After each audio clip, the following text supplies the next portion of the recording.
你說秦始皇他真的死了嗎？大家都熟悉他瘋狂追求永生的各種段子，服丹食药，海外尋仙，甚至還建造了巨大而神秘的陵墓，時至今日都無人敢動。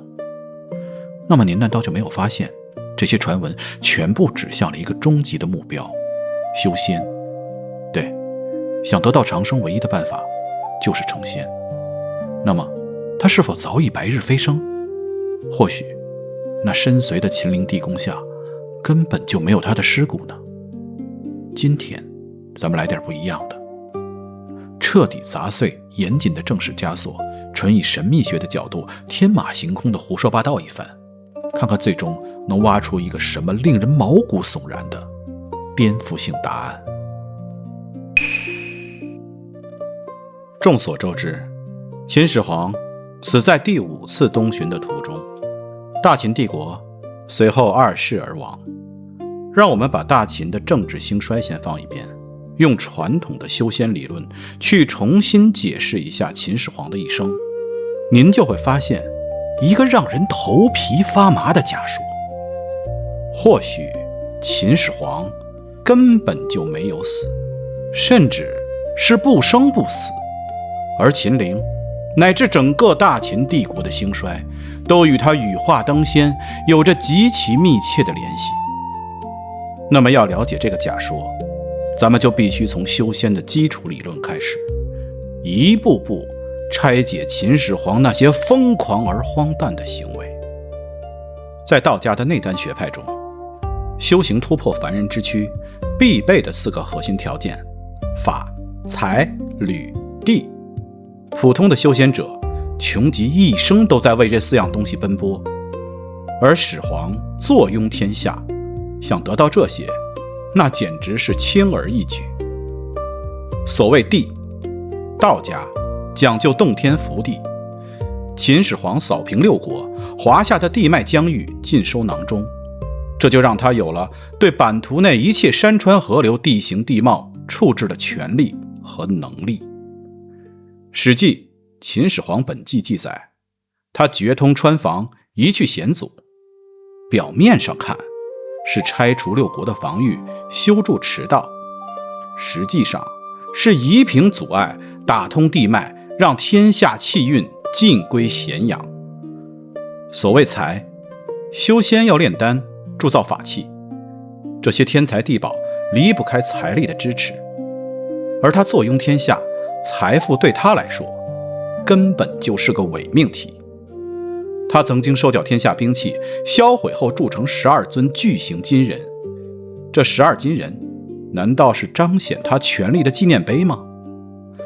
如果以神秘學的角度來看，金人屬金，而秦朝崇尚水德，金生住於水，而金人又以6國兵器所化，既可以镇壓6國的煞氣，又可以滋養秦朝，真可謂是一舉兩得啊！所謂履，指的是修道同伴和引路人。秦始皇身邊聚集了盧生、侯生、徐福、韓忠等當代的天下頂尖方士。這4個正史中的騙子本身疑點超多。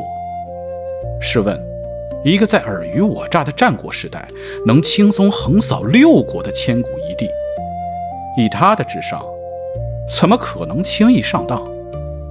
除非這裡面有着不為人知的神秘原因。關於這一點，我們後面會有更合理的解釋。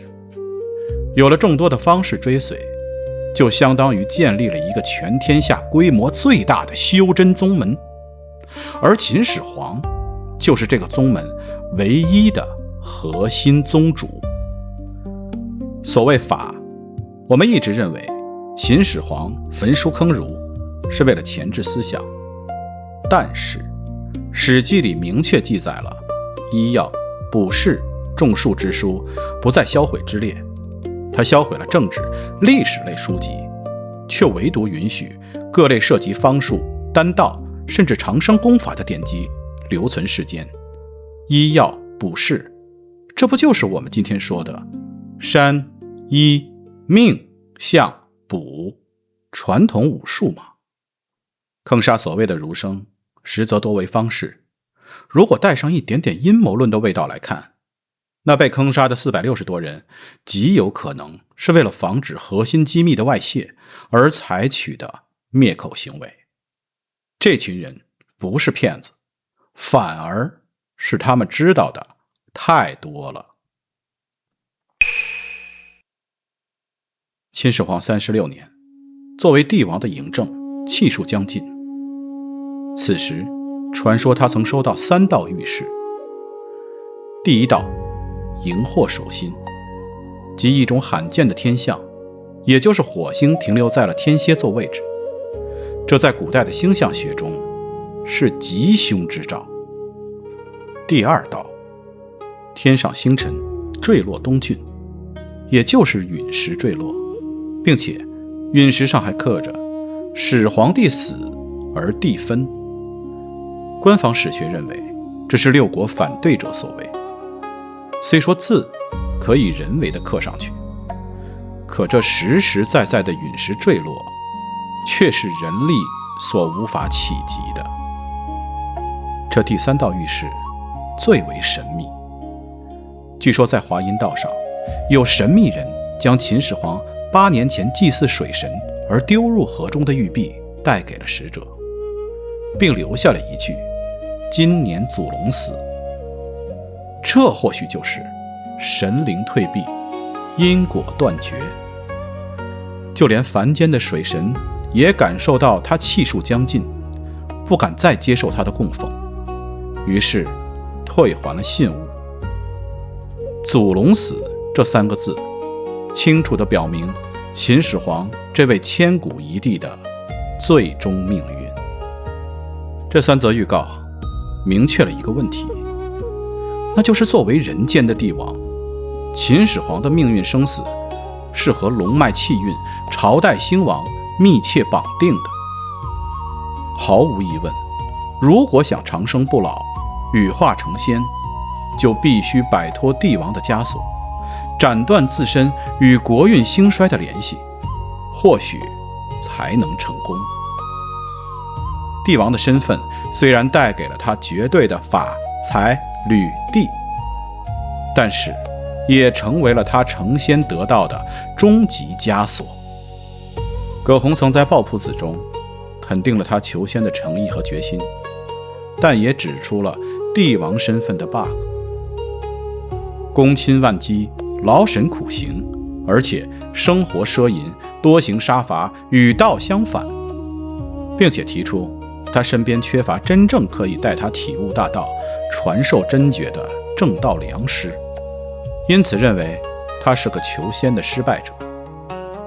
我們不得不考慮葛洪仙爺的定性，但更加撲朔迷離、耐人尋味的是，在葛洪的另外一本著作《神仙傳》中，寫過一位叫沈毅的人。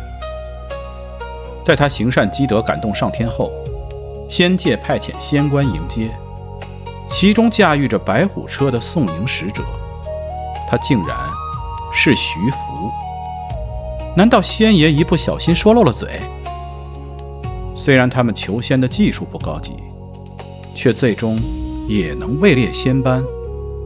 既然連徐福都成功了，那麼秦始皇呢？这道神仙皇帝2選1的題目，他又是怎麼選的呢？在最初，秦始皇選擇了標準的全都要。為了自己江山永固，不惜挖掘紫金山，以此破掉了金陵的龍脈。而就在他時日無多，接到上蒼預告以後，似乎才終於明白神仙皇帝不可兼得的道理，從而下定了決心，並且開啟了2套終極的升仙預案。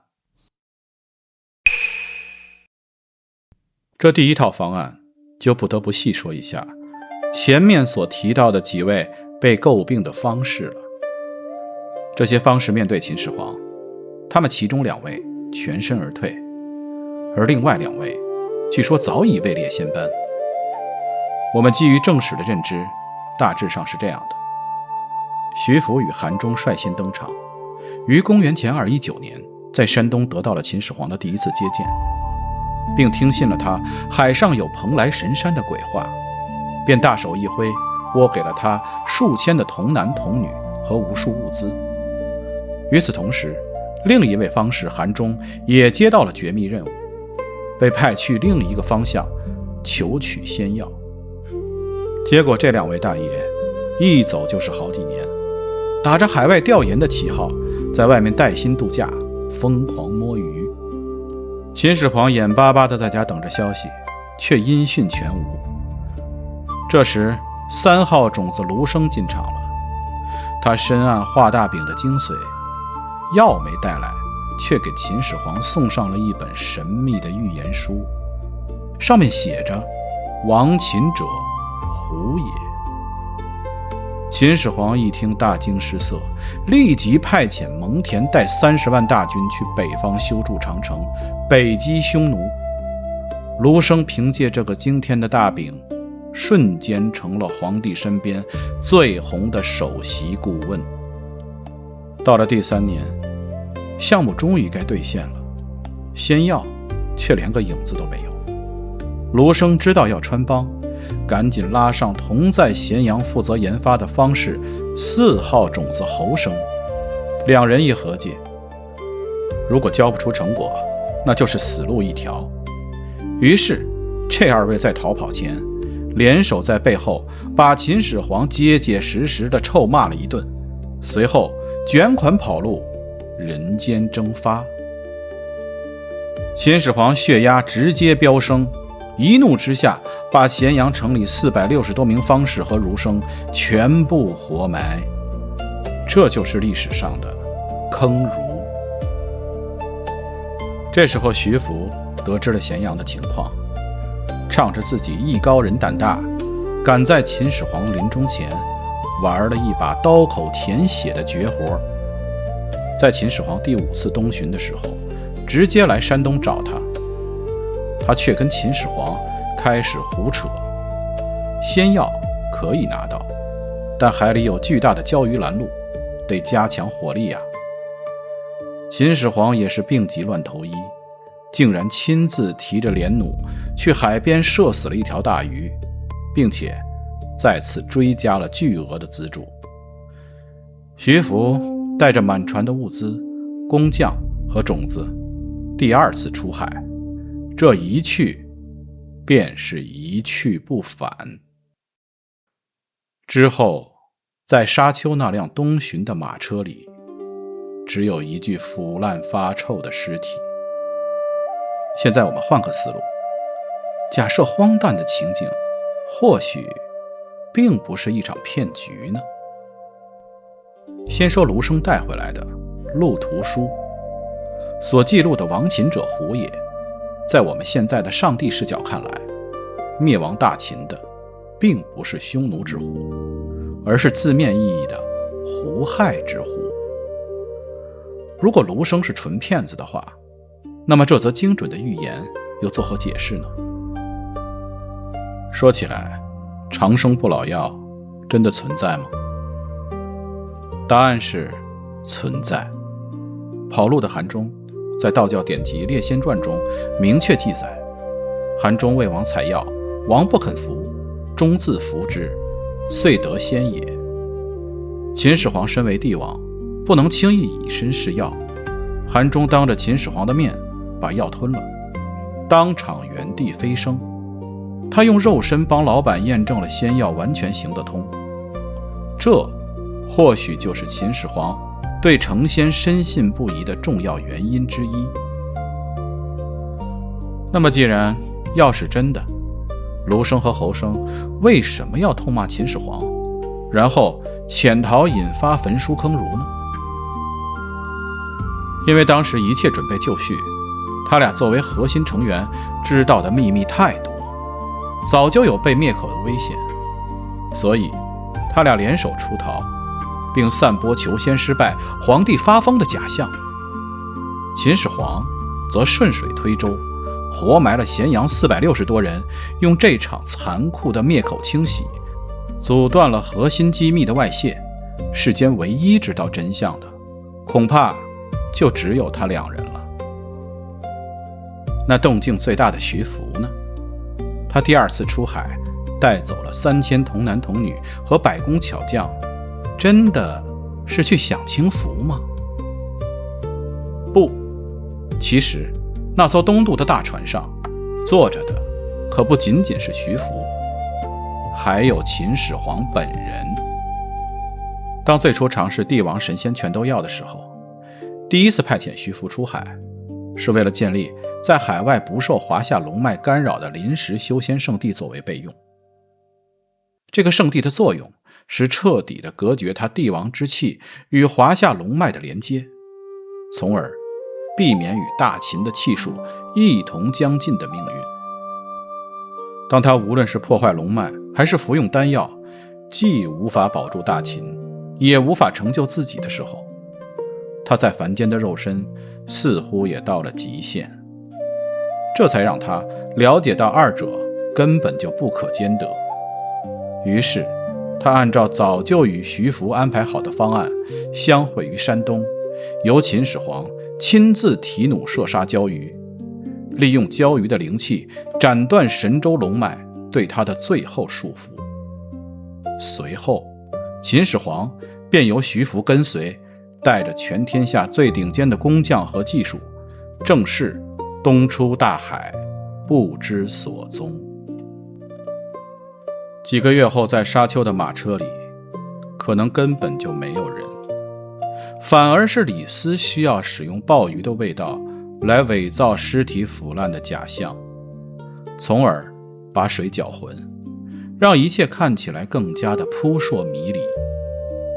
當時秦始皇臨行前身體並沒有好轉，他似乎看穿了一切，只要自己和大秦切斷了氣脈的聯繫，大秦也必將崩潰。無論是扶蘇繼位還是胡亥繼位，一切歸於天數，所以並沒有立下任何詔書，放下喧嘩，清靜無為。另一邊是他為自己準備的另一套兜底方案，這套預案就是配合繼位時就開始修建的秦陵而達成的屍解仙方案。抱樸子中將神仙分為3等，上士舉行生虛，謂之天仙；中士游於名山，謂之地仙；下士先死後退，謂之屍解仙。所謂屍解，就是修仙者在肉身無法承受天劫或歲月的侵蚀時，用一根竹杖或一把劍或者一具假肉身代替自己的死亡，以瞞過天道。而真靈則退去凡躯，早已遁去。所以在這個方案下，沙丘的馬車中依然是沒有屍體的，唯一不同的是，他靈魂遁去以後會去哪裡呢？答案就是驪山的秦始皇陵地宮。這絕對不是一座普通的陵墓，而是一座為了保障他成仙後繼續修煉而打造的地下洞天。史記裡曾記載，地宮穿3泉，下銅而治果，宮官百官奇器珍怪喜藏滿之，令將作擊弩師，有所穿進者折射之，以水银為百川江河大海，機相灌輸，上具天文，下具地理，以人魚膏為主，度不滅者9之。在道家周易參同契等內丹學文獻中，水银代表陰之極，丹砂代表陽之極。地宮中那相當於上百噸的水银江河，絕不僅僅是為了防盜，而是構建了一個極其龐大的陰陽五行磁場。水銀不間斷的循環，就是在模擬人體真氣的周天運轉，為他的真靈提供近乎無限的能量。頂部的星辰土與底部的九州版圖交相輝映，這就叫做內藏乾坤。它斷絕了與外部的連通，卻在地宮內部人為地製造了另一個宇宙，並且自成一體。說到兵馬俑，也絕對不是普通的手办陪葬品，每一尊兵馬俑都有着真實的原型，面部絕不雷同。而在一些方术中，這叫拘魂附體。秦始皇將大秦的百戰精銳軍魂封印在這些陶土混合了特殊礦物的軀壳中。這8000兵馬俑就是守衛地下洞天的護法陰兵。只要地宮不破，這些陰兵就能永遠地抵禦各方的邪祟侵擾。所以說了這麼多，秦始皇他到底有沒有成仙呢？關於這個問題，不是簡單的用一句話就能回答清楚的，這取決於您本身是無神論者還是有神論者。如果將物理世界按照修仙法則進行重構，秦始皇的每一步操作都精準地踩在了修仙法則的邏輯上。如果神仙方術是真實可行的，前面又有徐福和韓忠已經成仙的記錄，那麼秦始皇成仙的概率至少高達80%以上。只不過他所掌握的是一些在葛洪看来很粗淺的修仙方法，只有他自己當作寶贝一樣，即使最終成仙，級別也不會高到哪裡去。所以葛洪才認為秦始皇的方式是一群門外漢和失敗者。在他看來，修仙是一門精密的技術活，你得老老實實地待在深山裡，一邊打坐調息，一邊控制炭火的溫度，提煉仙丹。除此之外，還要清心寡欲，修善積德。对于秦始皇，或許即便他擁有了成仙的物質基礎，但殺伐過重的因果也只能讓他蟄伏在水銀劇毒與星辰穹頂下的離山深處，用1000年的時光默默地淨化着生前的惡業，無生亦無死。或許某一天，當秦陵如同雷峰塔一樣轟然倒塌，才是他真正羽化登仙的時候吧。關於這次分享的內容，朋友們或許能察覺出來與往期的內容不太一樣。這其實是我在休息的時候做的一個夢裡得來的靈感，經過大腦徹底的放飛自我加工後而得出的結果。希望朋友們會覺得有趣。節目若能博您一笑，對我來說已經足矣。如果您喜歡這個風格的節目，可以直接在評論區留言告訴我，這對我幫助也很大。衷心的感謝您的觀看，這裡是鎮三，咱們下次再見，拜拜。